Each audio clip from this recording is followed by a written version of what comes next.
Olá, alunos! Eu sou a professora Marileida, professora de língua portuguesa, e hoje nós vamos estar falando sobre a origem da língua portuguesa.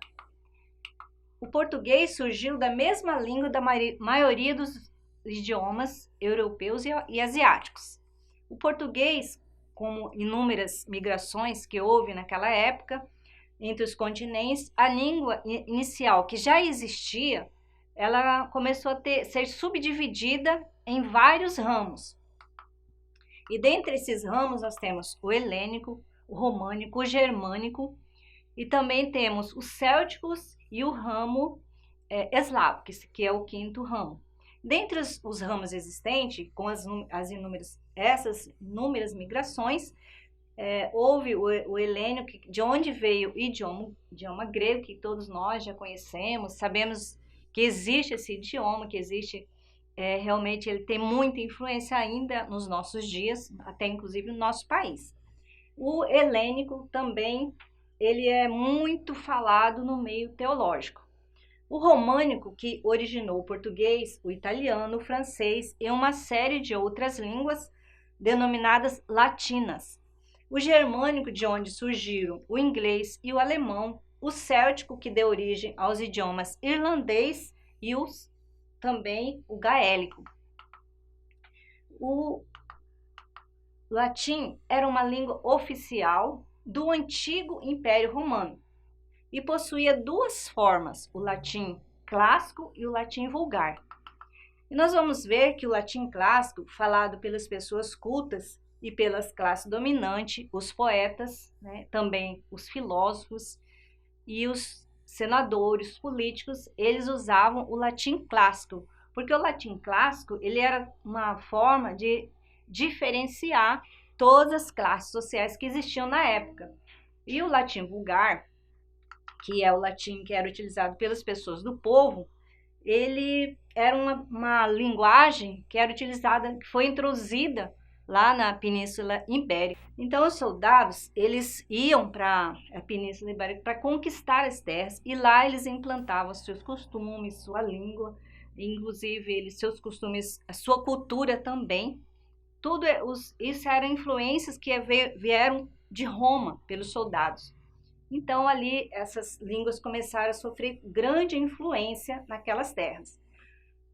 O latim vulgar também, ele veio também para aquelas pessoas inclusive hoje em dia, as pessoas, elas confundiram um pouco o vulgar com a língua utilizada naquela época.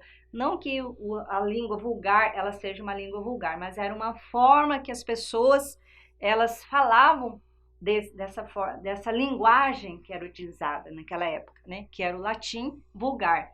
Era um latim que era mais fácil, uma língua que todas as pessoas simples, as pessoas do povo, elas usavam essa língua. Damos o nome de neolatinas às línguas modernas. Também nós vamos ver as línguas que provêm do latim vulgar. A língua moderna, no nosso dia, também vieram do latim vulgar. No caso da Península Ibérica, podemos citar o catalão, o castelhano e o galego-português, do qual resultou a língua portuguesa. O domínio cultural e político dos romanos na Península Ibérica impôs sua língua. Por que eles impor sua língua? Significa que eles vieram com um poder de mando. Então a imposição naquela época, ela era muito forte, politicamente falando. Por quê? Porque eles não pediam, eles chegavam e impunham a língua dele com autoridade, pelo poder que eles tinham naquela época. Então eles colocavam ali a língua deles como oficial, como uma língua que fosse falada por todos, Então essa cultura dos romanos na Península Ibérica, por quê? Aquele povo lá que eram pessoas simples, humildes, que viviam, eles eram selvagens também, A Península Ibérica eram os ibéros que viviam lá. Então, por eles serem daquela forma de viver que eles viviam ali, como umas tribos, né? Eles não tinham essa cultura de língua. Então, a língua que eles recebessem, que eles fossem aprender, então eles tinham que utilizar aquela língua. Mais ou menos assim, que eles eram um pouco até forçados a utilizar essas línguas, a aprender com aquelas pessoas, né? E surgem vários dialetos, chamados de romanços, do latim romanice, que significa falar a maneira dos romanos, né? O romanço era falar a maneira dos romanos. Por quê? Porque quem imperava ali naquela época sobre os íberos eram os romanos. Os romanos vieram porque o império todo era dos romanos, o poder de mando era dos romanos. Então eles tinham que obedecer, né? Então a falar a maneira dos romanos, mais ou menos assim. Quando os germânicos e posteriormente os árabes, eles invadiram a península, a língua sofreu algumas modificações. Porém, o idioma falado pelos invasores nunca conseguiu se estabelecer oficialmente. Por quê? Porque os romanos estavam prevalecendo na cultura, prevaleciam nos costumes e também nas línguas. Agora nós vamos ver no século XI. Após os cristãos expulsarem os árabes da península, o galego português passou a ser falado e escrito na Lusitânia. O contato dos árabes com o latim originaram-se os dialetos. O galego português, derivado do romanço, era um falar geograficamente limitado a toda a faixa ocidental da península, correspondendo aos atuais territórios da Galiza e de Portugal.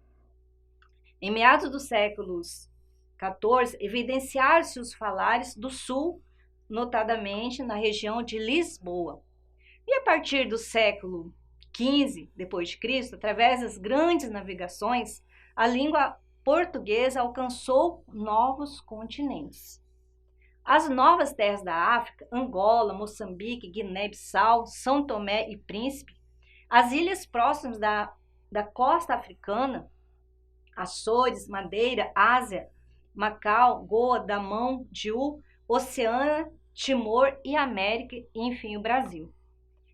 A fase proto-histórica é uma fase que compreende o período anterior ao século XII, com textos escritos em latim bárbaro, modificado, modalidade usada apenas em documentos, por esta razão também denominada de latim tabeliônico, fase do português arcaico. Do século XII ao século XVI, compreendendo dois períodos distintos, que é do século XII ao século XIV, com textos em galego-português. Do século XIV ao século XVI, com a separação entre o galego e o português. Do século XIV e do século XVI, enfim, houve a separação da nossa língua portuguesa. Fase do português moderno. Inicia-se a partir do século XVI, quando as línguas uniformiza, adquirindo características do português atual. Enfim, nós vamos começar a ter as características da nossa língua portuguesa a partir do século XVI, que é o português moderno, assim denominado. A literatura renascentista portuguesa, notadamente produzida por Camões, desempenhou um papel fundamental nesse processo de uniformização. Em 1536, o padre Fernão de Oliveira publicou a primeira gramática da língua portuguesa, denominada Gramática de Linguagem Portuguesa. Seu estilo baseava-se no conceito clássico de gramática, que significa arte de falar e escrever bem. Então, essa é a famosa gramática que nós temos, que é a gramática moderna, que ela foi escrita, porque para que todos possam saber, né, que ela foi escrita pelo padre Fernão de Oliveira, é importante você, aluno, gravar quem foi o autor da nossa gramática, ok? Então, o padre Fernão de Oliveira publicou a nossa primeira gramática. Essa língua portuguesa é denominada a gramática da linguagem portuguesa que nós temos hoje, ok? Então é isso, pessoal. Espero que vocês tenham gostado e nos vemos nos próximos vídeos. Tchau, tchau!